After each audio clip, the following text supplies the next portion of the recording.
next on Inside Indiana Business. Indiana cities and towns under new leadership after the November election. Terre Haute, one of them. Hear what 27-year-old Mayor-elect Brandon Sakbun, the country's youngest small city leader's vision is to grow Terre Haute.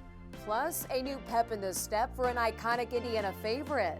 See what big things are in store for Chocola, a Hoosier drink dating back 70 years, and the grande dame of Central Indiana TV News bids farewell. We catch up with Debbie Knox stepping away from the anchor desk. A look back at her 30-plus year career in Indianapolis and what's next. For 25 years, we have been Indiana's business news leader. This is IBJ Media's Inside Indiana Business with Gerry Dick. Presented by Elevate Ventures and Indiana University.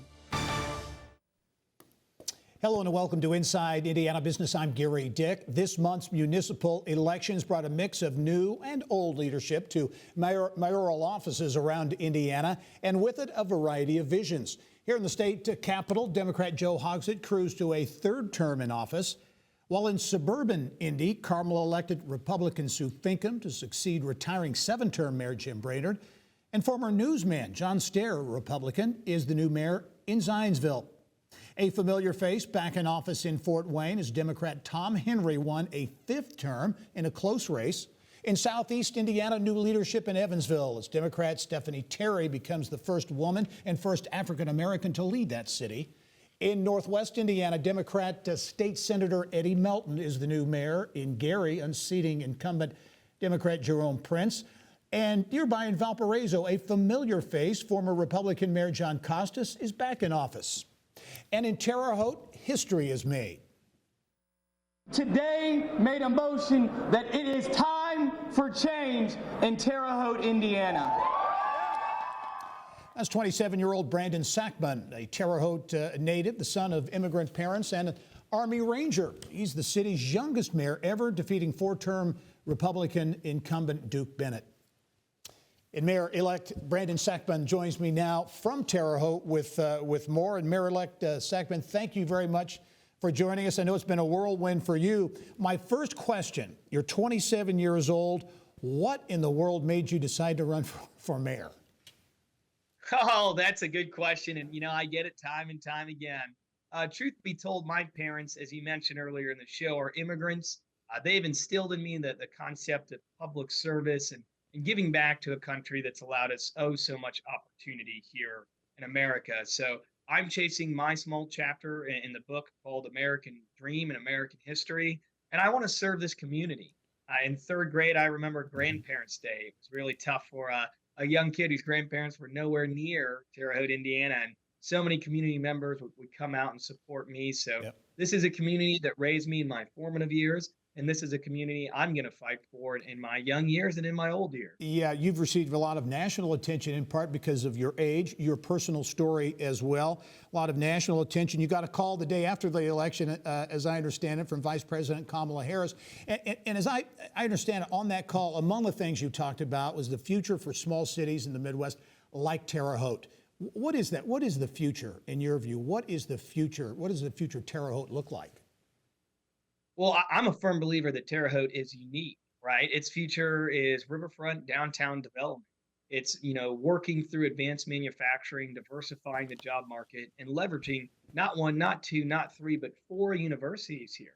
From Indiana State, Rose-Hulman, St. Mary of the Woods College, and Ivy Tech, we have all the tools to just, launch on exponential growth here in Terre Haute, Indiana. Yep. And to me, the future is, as we look at a lot of these urban areas, a lot of these state capitals, is really kind of getting young professionals back to towns like Terre Haute, as well as practicing ageism and getting folks who are coming back home after living a long and successful career. So blending those two traits together in a great town like Terre Haute, that's what the future looks like. You mentioned advanced manufacturing. Terre Haute getting a commitment from Intech earlier in the year for a $1.5 billion electric vehicle battery components operation, 600 or so jobs. As you look at economic development, how aggressive do you think? Do you think Terre Haute needs to be more aggressive in that area? I do think they need to be more aggressive. But, when it comes to economic development, it's really so much more than just the jobs piece, the total number of jobs, the median income of the jobs coming in. You have to look at housing. You have to look at your education. You have to look at neighborhood development, residential homes, just as much as you look at commercial development. So packaging that all together is how you really get aggressive. We want to sell the community of Terre Haute, what I call Terradise. I say it all the time. I've got 2 tickets to Terradise. You're invited. Mention it to the vice president as well. But those are the conversations that you need to have, is selling this community, not just from a jobs aspect, but from a housing aspect, educational aspect, quality of life aspect, and employment aspect as well. Yeah, hey, only have very limited time here. 2 questions I want to get in. One, downtown development. There's been activity certainly over the last number of years downtown in Terre Haute. I know a lot of focus on that. Will that be a focus area, continuing that downtown redevelopment? Absolutely. You want to leverage not just the convention center, but full-time employment office space as well, apartment style housing, as well as maximize that relationship with Indiana State, which is right by the heart of downtown. So we've got to synchronize all 3 of those points and really push downtown development these next 4 years. And very quickly, riverfront development, you mentioned it earlier. Do you see that as an opportunity? Been talked about for a long time. Yeah, and we're in the very nascent stages of the planning process. This next year, we're going to do a full comprehensive master plan and map out what do we want the Terre Haute relationship to the Wabash River to look like over the next 10 to 15 years. We're going to lay the groundwork, not just for my administration, but multiple mayors down the road, and see 15 to 25 years of positive development. To me, that's mixed use, mixed income. Can you grab a cup of coffee, potentially a beer? Can you get a house or an apartment there? Is there something to do for kids of all ages to seniors? Are we leveraging nature as well as commercial and retail development? That's mixed use and mixed income, and we're going to make it happen on the Wabash River. Terre Haute Mayor-elect Brandon Sakbun, thank you very much. We look forward to talking to you many times going forward. Thank you. Thank you so much, and enjoy the rest of your day. All right. Well, I recently spoke with another mayor-elect preparing to take office, incoming Zionsville Mayor John Stair. He's my guest on the next Business and Beyond podcast. Well, Central Indiana TV news viewers certainly will recognize Stair. He spent more than 2 decades behind the anchor desk at WTHR. He retired 5 years ago and has since pursued a call to community service. Elected mayor of Zionsville in November with an eye on how to capitalize on, among other things, the LEAP district in Boone County. Tremendous growth opportunity for generations to come. It's not just the businesses going into the LEAP district, but there's going to be a spinoff, right? 6 to 8 times for PR companies, accountants, dry cleaners, restaurants, so many things that are going to serve the LEAP district, and residential. People are going to want to live close to where they work. So I think that for Zionsville, there are tremendous opportunities there. Much more with Zionsville Mayor-elect John Stair on the next edition of the Business and Beyond podcast, dropping Monday at InsideIndianaBusiness.com. Well, 2 forces colliding in healthcare: fed up patients and burned out doctors, and Indiana-based startups' idea to take insurance out of the picture.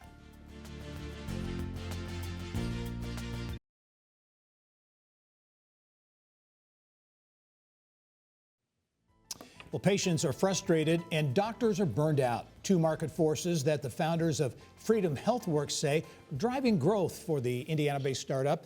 Business of Health reporter Kylie Valletta here now with more. Kylie. Thank you, Gary. Hoosier brothers Chris and Adam Habig founded Freedom HealthWorks 9 years ago to grow a model of healthcare that's gaining traction called direct primary care, which eliminates the insurance middleman.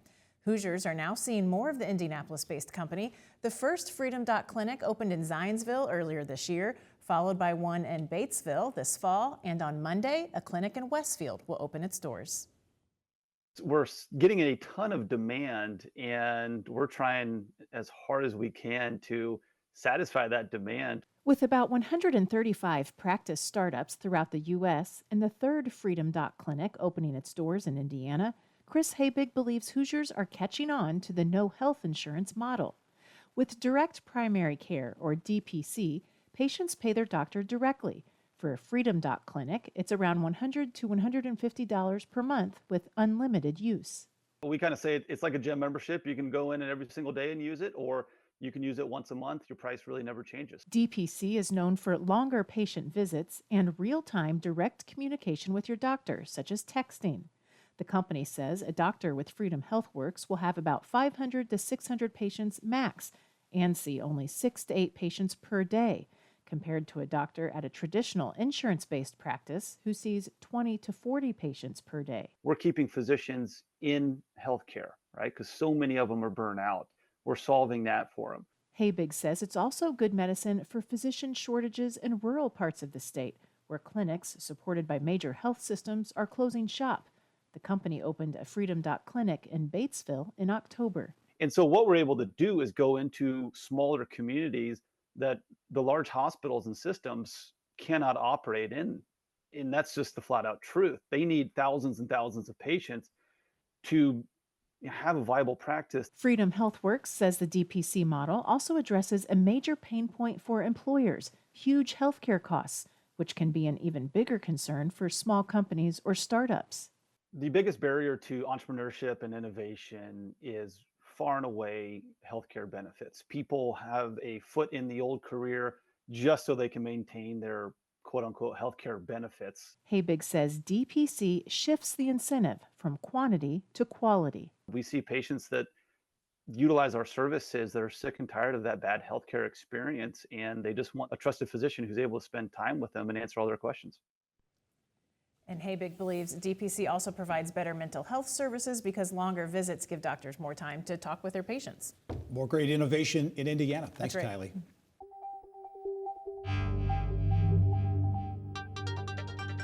It's time to go inside innovation.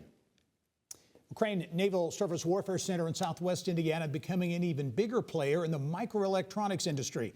4 semiconductor companies are coming to the Westgate at Crane Technology Park just outside the naval base. They plan to invest more than $300 million to create a 10-acre microelectronics campus called Westgate 1. Indiana was recently selected as one of 8 federally funded regional innovation hubs by the Department of Defense, and Crane is a key player in that effort.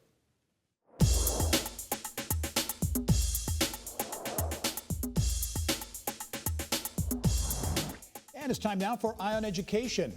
More STEM opportunities for students at IU Northwest and Ivy Tech Community College. University officials this week opening a new STEM-based resource center on the IU Northwest campus. That STEM center will connect students to internships, peer mentoring, and leadership opportunities. It will also serve as the STEM home for Ivy Tech students in the region. Well, an iconic drink made in Indiana making a big comeback and now going nationwide. What's next for Chocola and how its return is impacting the Indianapolis East Side?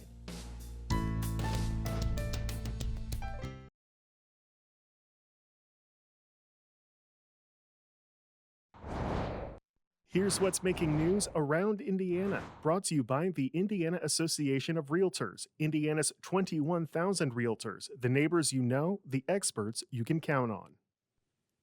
Well, an iconic beverage with Indiana roots dating back more than 7 decades really had lost some of its sizzle through the years, but Chocola may be back with a bang sooner rather than later. Mary Rachel Redmond joins us now with more. Mary Rachel. Well, that's right, Gary. Nostalgia, well, it's a funny thing. Let me tell you, some of my most favorite memories growing up in the 90s, sipping on an ice-cold Chocola in the back seat of the minivan on a family vacation. So when I heard Roccola Cafe on Indy's East Side was selling it, I knew I needed to check it out for myself. We made our first visit in July of 2020 during the height of the pandemic, and I went back again this week for an update.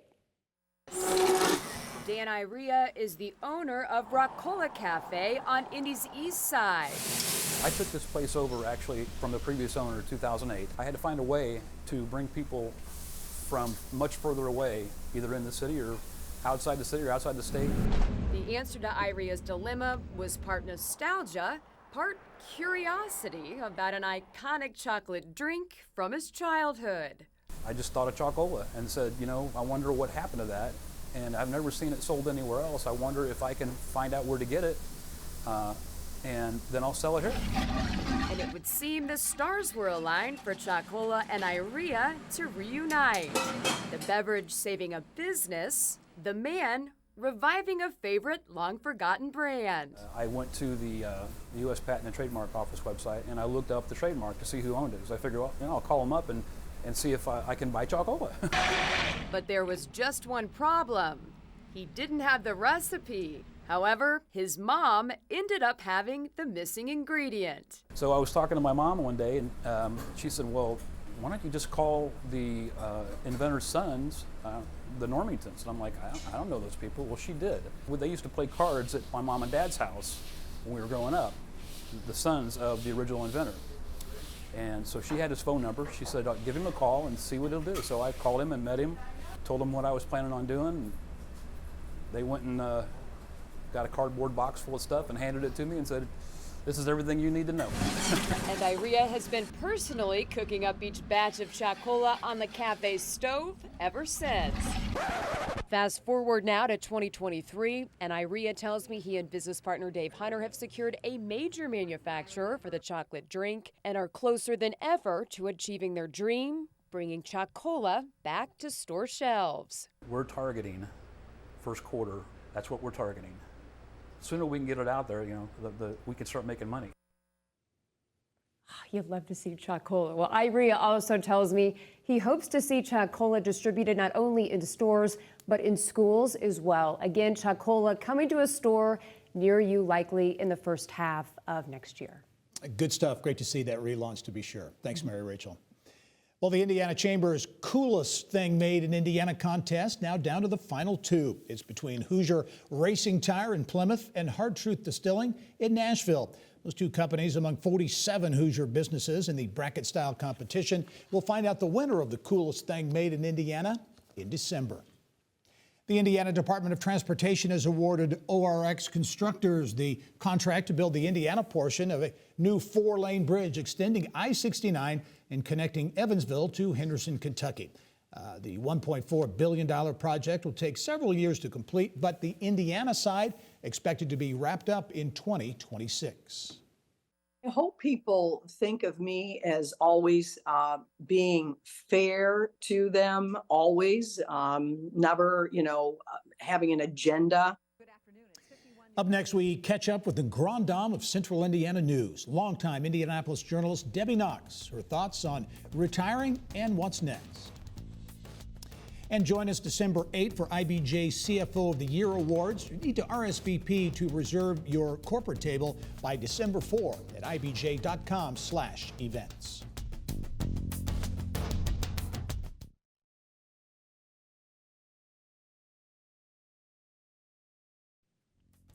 Well, all good things must come to an end. And sometimes, like in the case of iconic Central Indiana journalist Debbie Knox, it's bittersweet when it comes to letting go and moving on.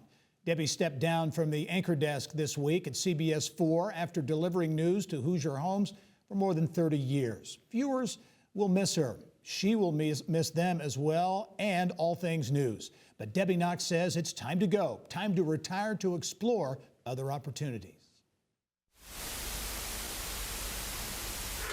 Good evening, I'm Debbie Knox. See if you can identify the young man with the dark hair. If you flipped on the TV in Central Indiana over the past 40-plus years, then you certainly recognize Debbie Knox. Good afternoon. It's 51 degrees at this hour at the channel. A legend in local journalism who got bitten by the news bug at a very young age. I was always interested in news. I just wanted to know more. I wanted to learn more. I always had this curiosity. That wanting to know instinct as a teenager led Debbie to earn a degree in journalism, which eventually led her to Indianapolis, and a long run behind the anchor desk at Wish TV.